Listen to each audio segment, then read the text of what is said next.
اگر کسی شخص نے اچھی نیت کر لی، نامہ اعمال کے اندر اجر لکھ دیا گیا۔ تو حضرت عبداللہ ابن مبارک فرماتے ہیں کہ نیت کی وجہ سے چھوٹی چیز بھی اللہ کے ہاں بہت بڑی ہے، اور اگر نیت ٹھیک نہیں ہے تو بہت بڑی چیز بھی اللہ کی نظر میں کوئی حیثیت نہیں رکھتی۔ بندے نے شہادت دے دی، کتنی بڑی قربانی ہے، لیکن نیت ٹھیک نہیں تھی، لہٰذا جان بھی برباد چلی گئی اور ملا بھی کچھ نہ۔ اس لیے یہاں عمل کرنے سے قبل نیتوں کو حسن دینا ہے۔ اس لیے کسی بزرگ نے کہا کہ عمل ٹھیک کرنا اتنا مشکل نہیں ہے جتنا نیت کو ٹھیک کرنا دشوار تر ہے، کہ نیت کو پہلے حسن دیا جائے، نیت میں کجی نہ آئے۔ ہمارے صوفیاء اور ہمارے بزرگ تو اس بات کا بھی التزام کیا کرتے تھے، اگر ایک معاملے میں دو نیتیں آ گئی، ایک نیت حسن ہے اور دوسری آرزو ہے وہ مباح ہے، حرام نہیں ہے، ایک تو یہ ہے شہرت اور اجر، دو نیتیں آ گئی کہ اللہ مجھے اجر دے دے، شہادت دے دوں تو اللہ مجھے شہرت بھی دے دے، تو ایک نیت ریاکاری کی آ گئی اور دوسری نیت آ گئی خلوص کی، لیکن خلوص کٹ گیا جب ریاکاری آ گئی۔ چونکہ آپ کسی برتن میں اچھا دودھ ڈال لیں اور چند قطرے اس کے اندر گندگی اور غلاظت کے ڈال دیں، سارا دودھ پلید ہو جائے گا۔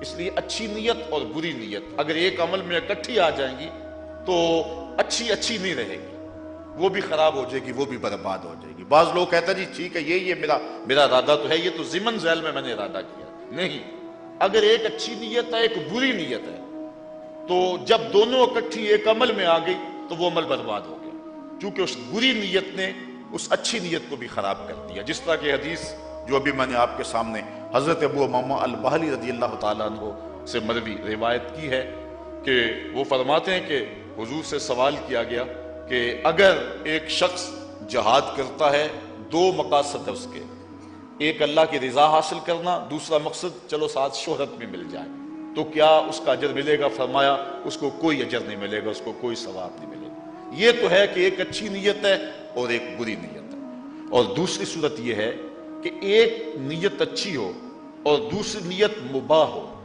ہمارے صوفیاء نے اس سے بھی گریز کا درس دیا کہ نماز اس لیے پڑھے کہ نماز اللہ کا حکم ہے، فرض ہے، وہ ادا ہو جائے، اور ساتھ ساتھ جو ہے وہ میری پریکٹس بھی ہو جائے گی، میری مشق بھی ہو جائے گی۔ روزہ اس لیے رکھے کہ روزہ بھی رکھ لوں گا اور ساتھ میں سمارٹ بھی ہو جاؤں گا۔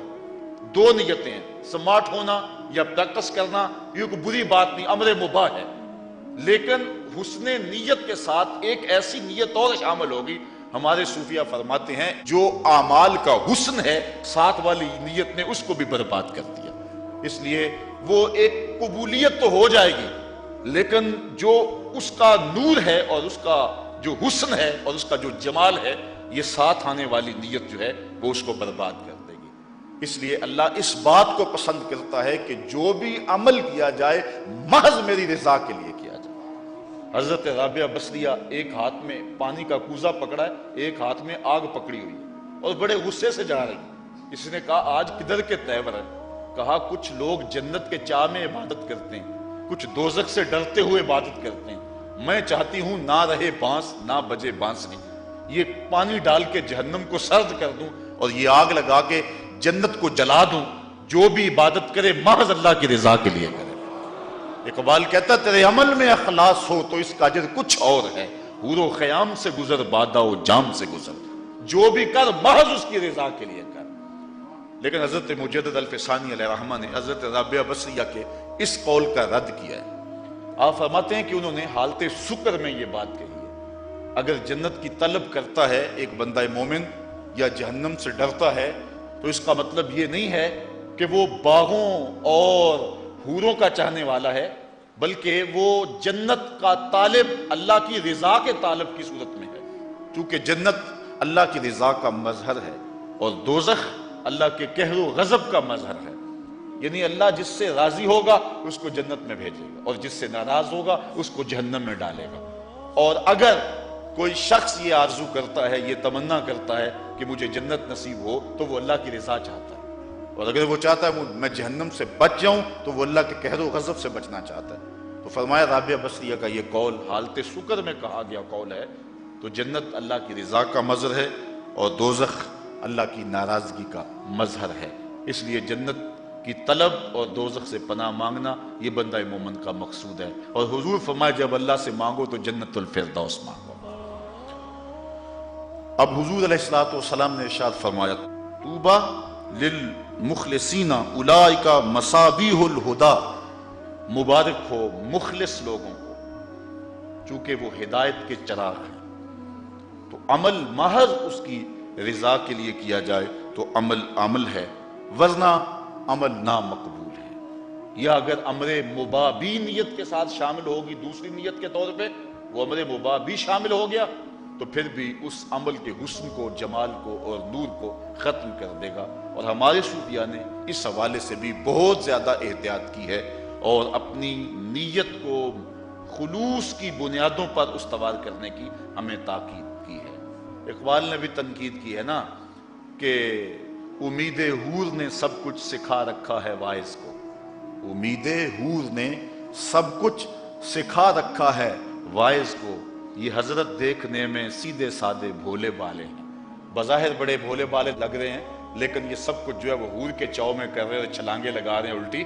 تو اصل جو بھی عمل کرے محض اللہ کی رضا کے لیے کرے، اور یہی مومن کا مقصود ہے اور یہی مومن کی مراد ہے۔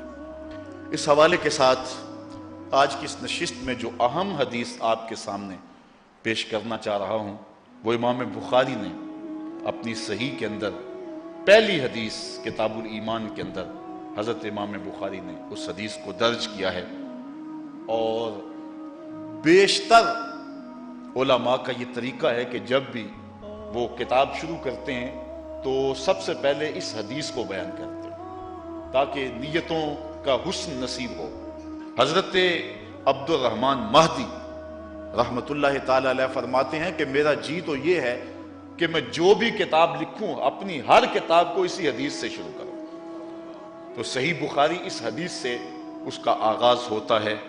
حضرت امیر المومنین سیدنا عمر بن خطاب رضی اللہ تعالی عنہ کی مرویات سے ہے، حضور علیہ السلام نے ارشاد فرمایا قال قال رسول اللہ صلی اللہ علیہ وسلم انما الاعمال بالنیات وانما لامرئ ما نوى فمن كانت هجرته الى الله ورسوله فهجرته الى الله ورسوله ومن كانت هجرته الى دنیا يصيبها او امرأة يتزوجها فهجرته الى ما هاجر اليه۔ بخاری میں، مسلم میں اور درجنوں کتب احادیث کے اندر یہ روایت موجود ہے۔ حضرت عمر رضی اللہ تعالی اس کو روایت کرتے ہیں اور مانن یہ حدیث متواتر کے مرتبے میں ہے۔ حضرت علی بن مدینی رحمت اللہ تعالی علیہ فرماتے ہیں اس حدیث کی صحیح ترین سند وہ ہے جس سے امام بخاری نے اس حدیث کو روایت کیا ہے۔ ویسے امام بخاری نے صحیح بخاری کے اندر اس حدیث کو 6 مرتبہ روایت کیا ہے اور 6 مرتبہ مختلف راویوں سے روایت کیا ہے۔ فرماتے ہیں لیکن اس کی بہترین سند وہ ہے جو حضرت یحییٰ بن سعید رضی اللہ تعالی عنہ سے مروی ہے۔ پھر حضرت یحییٰ بن سعید رضی اللہ تعالی عنہ سے 700 لوگوں نے اس حدیث کی روایت کی ہے۔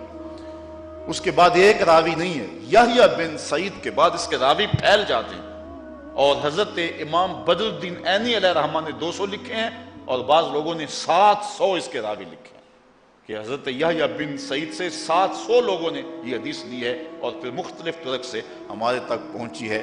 تو یہ مانن حدیث متواتر ہے۔ حضرت امام شافعی رحمت اللہ تعالی علیہ اس حدیث کے بارے اپنی رائے دیتے ہیں۔ آپ فرماتے ہیں علم کا تیسرا حصہ، کل علوم کا تیسرا حصہ اس حدیث کے اندر ہے۔ حضرت امام احمد بن حنبل رضی اللہ تعالیٰ عنہ فرماتے ہیں دین کا مدار جن 3 حدیثوں پر ہے ان میں سے ایک حدیث یہ ہے انما الاعمال بالنیات۔ حضرت امام بدر الدین عینی نے عمدۃ القاری شرح صحیح بخاری میں حضرت ابو بکر بن داسہ رضی اللہ تعالی عنہ سے اس روایت کو بیان کیا ہے۔ وہ کہتے ہیں کہ میں نے حضرت امام ابو داود سے سنا، اور وہ کہتے ہیں کہ میں نے اللہ کے رسول صلی اللہ علیہ وسلم کی 5 لاکھ حدیثیں جمع کی، اور 5 لاکھ احادیث سے میں نے انتخاب کیا، خلاصہ تیار کیا، تو میرے پاس رہ گئیں صرف 4000 حدیثیں۔ یہ امام بخاری نے جو صحیح بخاری لکھی ہے اس میں 7275 احادیث کل ہیں، اور امام بخاری علیہ رحمہ کو حضور علیہ السلام کی 6 لاکھ حدیثیں زبانی یاد تھیں.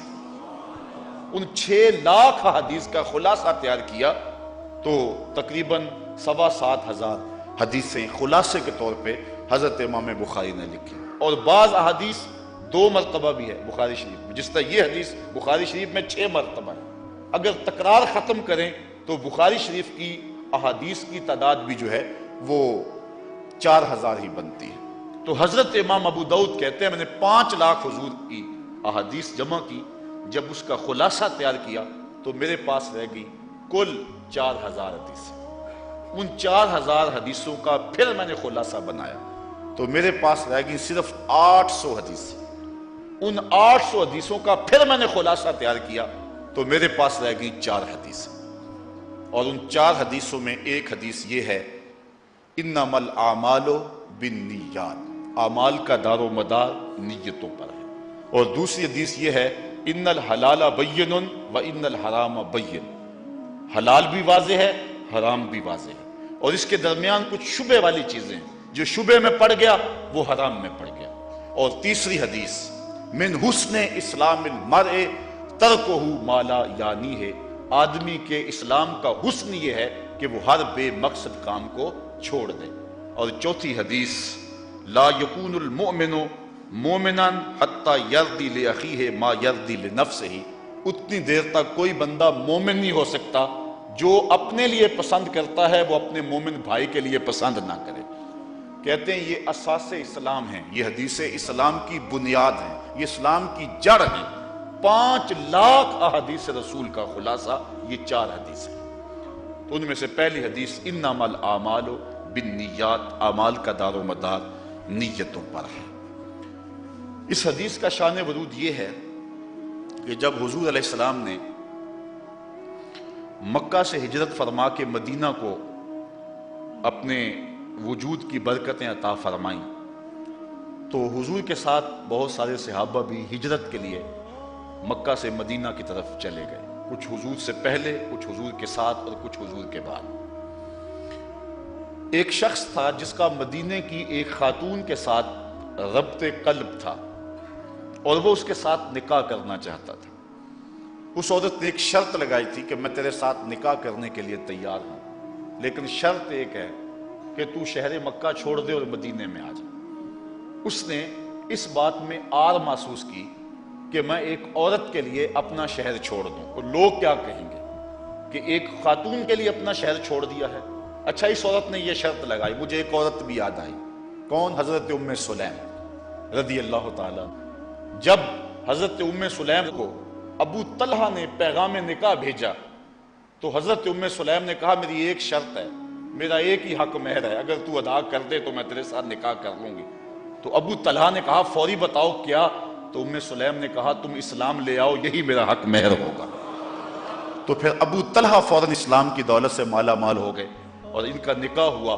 اور پھر فرمایا گیا کہ ام سلیم جیسی بیوی کوئی نہیں اور ابو طلحہ جیسا شوہر کوئی نہیں. یہ مدینہ کے اندر مشہور جوڑی تھی. اب ام سلیم جیسی خاتون نہیں تھی، فرمایا، اور جو ہے وہ ابو طلحہ جیسا شوہر نہیں ہے. تو ان کا مہر کیا بندہ؟ اسلام.